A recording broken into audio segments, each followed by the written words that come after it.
আসসালামু আলাইকুম। আমি আসলাম গরিবের বুক মিজানের হোটেলে চলে আসলাম। সেই 4,000-5,000 টাকা দোকানদারি করে কিভাবে আস্তে একটা গরু খাওয়াবে সেটা মিজান ভাইকে আজকে জিজ্ঞেস করতে হবে। ভাই আসসালামু আলাইকুম। ওয়ালাইকুম সালাম ভাই।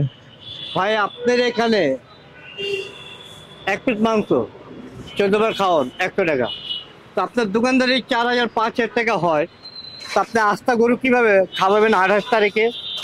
আস্তা করে খাওয়াইবো ওই যে আমাদের মেহেদী হাসান বিপ্লব ভাই। মানে আপনি না, তো এত ইউটিউবে ফেসবুকে দেখতেছি মিজান ভাই 28 তারিখে দাওয়াত দিল একটা আস্তা গরু, কালো গরু। কি কালো? হ্যাঁ ওই যে গরু না, লগে খাসিও আছে। লগে খাসিও আছে। মিথ্যা কথা নাকি ভাই? হিন্দু ভাইয়েরা খাইব খাসি দিয়া, মুসলমান ভাইয়েরা খাইব গরু দিয়া। আচ্ছা 14 বার করে লইয়া খাইব গরু এক পিস।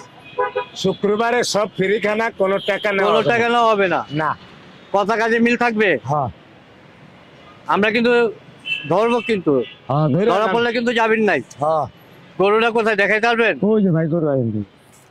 হ্যাঁ তাহলে এই গরু কয়শো লোকের খাওয়ান ভাই? 2000। 2,000 না? হ্যাঁ তো বেটা গরু, বেটা গরু, বেটা গরু। বেটা গরু, যাক বেটা গরু। গরুটা ভালো দিছে আর লোকটাও ভালো। তো সে আপনাকে দিল কেন? অন্য অনেক জায়গায় ছিল, যেমন এতিমখানা ছিল, মাদ্রাসা ছিল, মাজার ছিল, মসজিদ ছিল, ওখানে তো দিতে পারতো, আপনাকে দিল কেন?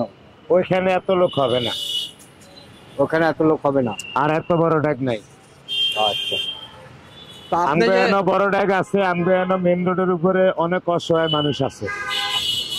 আপনি যে কয়জন হইবেন মাদ্রাসার ভিত্তি পাইবেন, হ্যাঁ। এখানে আর অসহায় পাইবেন না।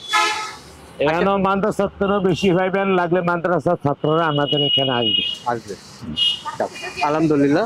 আচ্ছা, আপনি যে খাওয়াচ্ছেন আপনার বেনিফিটটা?